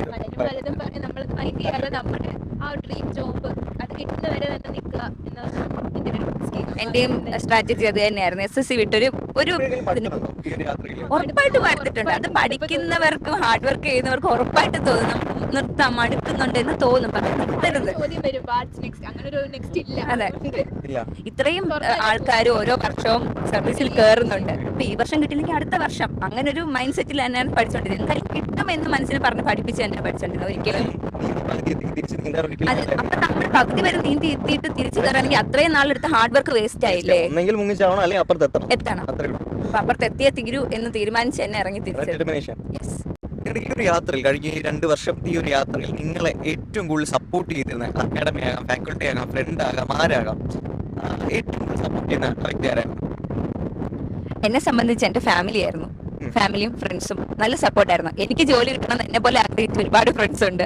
അവള് ജോലി കിട്ടി കാണണം എന്ന് ആഗ്രഹിച്ച ഒത്തിരി ഫ്രണ്ട്സ് ഉണ്ട്. അതൊക്കെ വലിയ സപ്പോർട്ടാണ്. ഫാമിലി സപ്പോർട്ട് പറയാതിരിക്കാനേ വയ്യ. ഒരു എക്സാമിന് ക്ലിയർ ആയില്ലെങ്കിൽ പോലും അവര് ഇത് നിന്നെ കൊണ്ട് പറ്റത്തില്ല എന്ന് ഇതുവരെയും പറഞ്ഞിട്ടില്ല. ട്രൈ എല്ലാവർക്കും കിട്ടത്തില്ലല്ലോ, എക്സാം കുറച്ച് പേർക്കെല്ലാം കിട്ടുള്ളൂ, അടുത്ത എക്സാമിൽ കിട്ടും എന്ന് പറഞ്ഞ് വളരെയധികം സപ്പോർട്ട് ചെയ്തിട്ടുണ്ട്. ഫാമിലി ഫ്രണ്ട്സ് ഭയങ്കര സപ്പോർട്ടായിരുന്നു, പറയാതിരിക്കാൻ വയ്യ. പിന്നെ അതിനുശേഷം പറയേണ്ടത് ഡൗട്ട്സ് എടുത്ത് പറയണം. അവിടുത്തെ ഫാക്കൽറ്റി ആണെങ്കിലും ഏത് സമയത്ത് നമ്മൾ ഡൗട്ട് വെച്ചാലും, പാതിരാത്രി ആണെങ്കിലും നമുക്ക് ഡൗട്ട് വരുന്നെങ്കിലും വാട്സപ്പിൽ ക്വസ്റ്റ്യൻ ഇട്ട് കൊടുത്ത് അപ്പോഴേ അതിന് ആൻസർ കിട്ടും. അവരെപ്പോഴാണോ ക്വസ്റ്റ്യൻ കാണുന്നത് അപ്പോൾ തന്നെ അവർ ഫ്രണ്ട്ലി ആണല്ലേ? നല്ല ഫ്രണ്ട്ലി ആണ്. വളരെ ഓപ്പൺ ആണ്. നമുക്ക് എന്ത് ഡൗട്ടും ചോദിക്കാം. അവർക്ക് പറഞ്ഞു തരുന്നതിന് യാതൊരു മടിയില്ല. അത് എത്ര ബേസിക് ആയിട്ടുള്ള ഡൗട്ട് ആണെങ്കിൽ പോലും അഡ്വാൻസ് ലെവലിലാണെങ്കിൽ പോലും എല്ലാണെങ്കിലും പറഞ്ഞു തരും. അപ്പൊ അവർക്ക് അറിയത്തില്ലെങ്കിൽ കൂടി അവർ സെർച്ച് ചെയ്ത് നമുക്ക് എന്തായാലും അത് പറഞ്ഞു തന്നിരിക്കും. നമ്മളെ വെറും കൈയോടെ വിടത്തില്ല തിരിച്ച്. അത് നമുക്ക് മനസ്സിലാവും. വളരെ സപ്പോർട്ടീവ് ആയിരുന്നു എന്തായാലും. ഇതുപോലെ തന്നെ ആയിരുന്നു പല എക്സാംസിന് പൂജ മിസ് ഭയങ്കര ഹെൽപ്ഫുൾ ആയിരുന്നു. കാരണം ഓരോന്ന് ഇപ്പൊ ഡൗട്ട് ചോദിച്ചു കഴിഞ്ഞാൽ തന്നെ മിസ് അത് കണക്ട് ചെയ്ത് പലതും അന്വേഷിച്ചിട്ട് തിരക്കിയിട്ട് പറഞ്ഞ് മിസ്സിനത് എനിക്കത് മനസ്സിലാവുന്നവരെ മിസ് വീണ്ടും വീണ്ടും പറഞ്ഞു തരും. മനസ്സിലായോ? ലാസ്റ്റ് ഞാൻ മനസ്സിലായി എന്ന് പറയുന്നവരെ മിസ് അതുപോലെ ചോദിച്ചുകൊണ്ടിരിക്കും. ഭയങ്കര ഇതാണ്. അതുപോലെ തന്നെ സ്റ്റാഫ്സ് ഇവിടെയുള്ള മിക്കവരും ഭയങ്കര ഹെൽപ്ഫുൾ ആയിരുന്നു. നമ്മുടെ കൂടെ ഉള്ള ഒരു മെമ്പറിനെ പോലെ തന്നെ നമ്മളെ കണ്ട് നമ്മുടെ കൂടെ തന്നെ നിൽക്കുന്നവരായിരുന്നു. പിന്നെ ഫ്രണ്ട്സിനെ പറ്റി പറയുകയാണെങ്കിൽ പിന്നെ അവർ തന്നെ ആയിരുന്നു. ഭയങ്കര ജോലിയായിരുന്നു. എന്നെക്കാട്ടി കൂടുതൽ ആഗ്രഹിച്ചിരുന്ന ഒത്തിരി ഫ്രണ്ട്സാണ് കൂടെ ഉള്ളത്. അപ്പം നമ്മുടെ ഗ്യാങ്ങിൽ തന്നെ ഒത്തിരി പേരുണ്ടായിരുന്നു. അപ്പം അവർക്ക് ജോലിയായി. എനിക്ക് മാത്രമുള്ളത് പിന്നെ കിട്ടാൻ ഇത്തിരി പാട്. അപ്പം അതും കിട്ടി. അവർക്ക് ഭയങ്കര എന്നെക്കാട്ടി സന്തോഷം അവർക്കായിരുന്നു. അപ്പം അതും പിന്നെ വീട്ടുകാരും അവർ നോക്കിയിരുന്നതാണ് ഒരു ജോലി. അത് കിട്ടി. ആ ഒരു സന്തോഷമുണ്ട്. അപ്പം എല്ലാം കൊണ്ടും നല്ല സപ്പോർട്ടീവായിട്ടുള്ള ഒത്തിരി പേരെ കിട്ടി. പരിചയപ്പെടാൻ പറ്റി. വളരെ നല്ലൊരു എക്സ്പീരിയൻസ് ആയിരുന്നു ഡോട്ട്സ് എന്ന് പറയുന്നത്.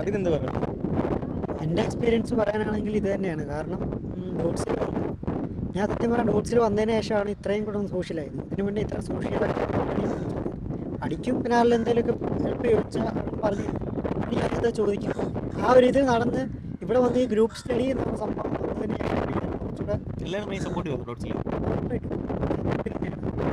സപ്പോർട്ടായാലും ഇൻഡ്യൂട്ടായാലും അത് സപ്പോർട്ട് തരാൻ തുടങ്ങി. അത് നല്ല സപ്പോർട്ട് പിന്നെ ഫ്രണ്ട്സിൻ്റെ കാര്യം അക്കാഡമിയിൽ നിന്ന് പറയുകയാണെങ്കിൽ നേരത്തെ ഇവർ പറഞ്ഞു പറയും. നമ്മളിപ്പോൾ ഒരു കണക്കിൽ ഇപ്പം സാറിനെ വെച്ചാൽ പറയണമെങ്കിൽ പിന്നീട് ഒരിക്കൽ അല്ല ഇപ്പം നോക്കിയിട്ട് ഒരു ദിവസം പറയാന്നുള്ളത്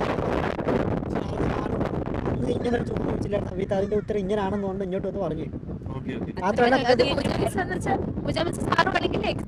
സമയം കണ്ടെത്തി നമ്മളെ ഹെൽപ്പ് ചെയ്യും. അങ്ങനെ ഒരു വലിയൊരു ഫാക്ടർ അങ്ങനെ വേറെ ആരും കണ്ടിട്ടില്ല. നമ്മളിപ്പം അത് മനസ്സിലാക്കുന്നവരെ അങ്ങനെ നിൽക്കാന്ന് വെച്ചാലേ നമുക്കത് മനസ്സിലായോ ഇല്ലയോ എന്ന് തിരക്കി കൂടെ നിൽക്കാന്ന് വെച്ചാൽ എല്ലാവർക്കും പറ്റുന്ന കാര്യമൊന്നും അവർക്ക് ഓരോ കുട്ടികൾക്കും തരുന്നുണ്ട്.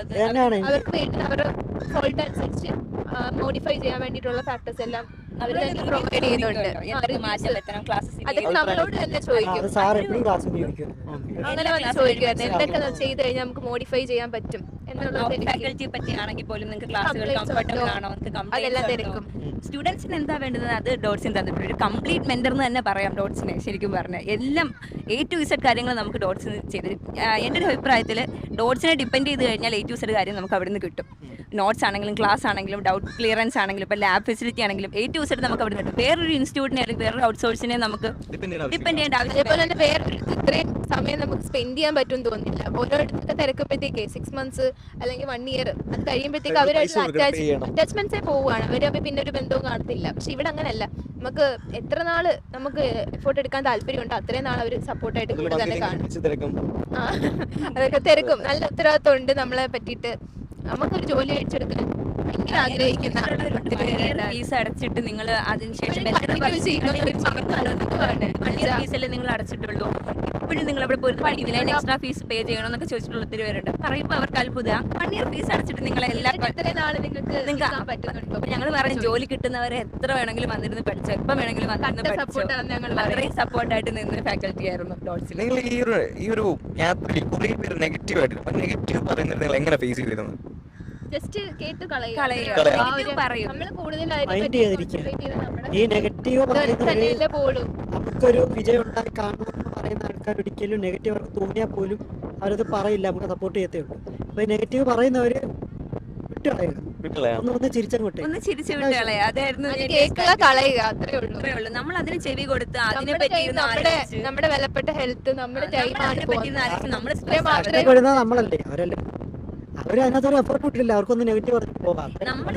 പുറമേ കാണിച്ച ഒരാൾക്ക് ആ ഒരു വ്യൂ അല്ല നമ്മള് സഫർ ചെയ്യുന്നത്. നമ്മൾ സ്ട്രഗിൾ ചെയ്യുന്നതിന്റെ നമ്മുടെ സമയം പോകുന്നു പറയുന്ന പോലെ അനുഭവിച്ച സ്ട്രെസ്സും മനസ്സിലാക്കാനോ പറ്റില്ല. നമ്മുടെ ഫാമിലിക്ക് മനസ്സിലാവും, അത് കണ്ടോണ്ടിരിക്കുന്നുണ്ട് അവർക്ക് മനസ്സിലാവും. അതുകൊണ്ട് നെഗറ്റീവ് പറയുന്നത് ഈ ചെവി കൂടെ കെട്ടി ഈ ചെവി കൂടെ കളയുക. അപ്പൊ നമ്മൾ ഈ പുതുതായിട്ട് വരുന്ന ആസ്പിരൻസിനോട് നിങ്ങൾക്ക് എന്താണ് പറയാനുള്ളത്? ഒരു മെസ്സേജ് കൊടുക്കുക എന്താണുള്ളത്? ഇപ്പോൾ പറഞ്ഞ പോലെ തന്നെ എന്തായാലും നിങ്ങൾ SSC വന്നു. മേ ബി നിങ്ങളുടെ ചോയ്സ് ആയിരിക്കാം, അല്ലെങ്കിൽ ആരെങ്കിലും സജസ്റ്റ് ചെയ്തതായിരിക്കാം. എന്തായാലും നിങ്ങൾ വന്നു. നേരത്തെ പറഞ്ഞ പോലെ പകുതി വരെ നീന്തി കയറിയിട്ട് പിന്നെ തിരിച്ചു പോയാൽ നിങ്ങൾ അത്രയും ഹാർഡ് വർക്കാണ് വേസ്റ്റ് ആവുന്നത്. സോ ഇപ്പൊ നമ്മൾ സക്സസ് സ്റ്റോറികൾ കേൾക്കുന്നതെല്ലാം ഒരുപാട് വർഷം കഷ്ടപ്പെട്ട്, അപ്പൊ അവരൊക്കെ ഒന്ന് ആലോചിച്ച് നോക്കുക. ഒരു വർഷം കഴിയുമ്പോൾ എനിക്ക് പറ്റില്ല എന്ന് പറഞ്ഞ് നിർത്തി പോയിട്ടുണ്ടായിരുന്നെങ്കിൽ അവരിപ്പോ അനുഭവിക്കുന്ന ഒരു സാറ്റിസ്ഫാക്ഷൻ അവർക്ക് കിട്ടുമോ? ഇപ്പൊ ജോലി കിട്ടിയെന്ന് പറഞ്ഞപ്പോൾ നമ്മൾ അനുഭവിച്ച ഒരു ഡ്രീം മൊമെന്റ് ഉണ്ടല്ലോ, അത്രയും നാളും അനുഭവിച്ച സ്ട്രഗിൾ എല്ലാം ഇങ്ങനെ മുന്നിൽ കൂടെ പോകും. അപ്പൊ അത്രയും ഒരു സാറ്റിസ്ഫൈഡ് ആയിട്ടുള്ള ആ ഒരു പോയിന്റിൽ നമ്മൾ എത്തി നിൽക്കുമ്പോൾ നമുക്ക് മനസ്സിലാവും നിർത്തി പോകാനത് എന്തുകൊണ്ട് നല്ലതായി, ഇപ്പൊ പ്ലേസ്ഡ് ആയി എന്ന് മനസ്സിലാവുമ്പോൾ അത് ഭയങ്കര സാറ്റിസ്ഫാക്ഷൻ. അതുകൊണ്ട് ഇപ്പൊ പഠിക്കുന്നവരുടെ അടുത്ത് എനിക്ക് പറയാനുള്ളത് അതാണ്, ഒരിക്കലും ക്വിറ്റ് ചെയ്ത് പോകാതിരിക്കുക. എന്തായാലും നിങ്ങൾ വന്നു, ഒരു ബേസ് കിട്ടി, അത് ബിൽഡ് ചെയ്ത് പഠിച്ചു വരിക, ഉറപ്പായിട്ട് റിസൾട്ട് ഉണ്ടാവും. Until the next time we meet again with another success story. This is Krishna Priya, Abhilakshmi.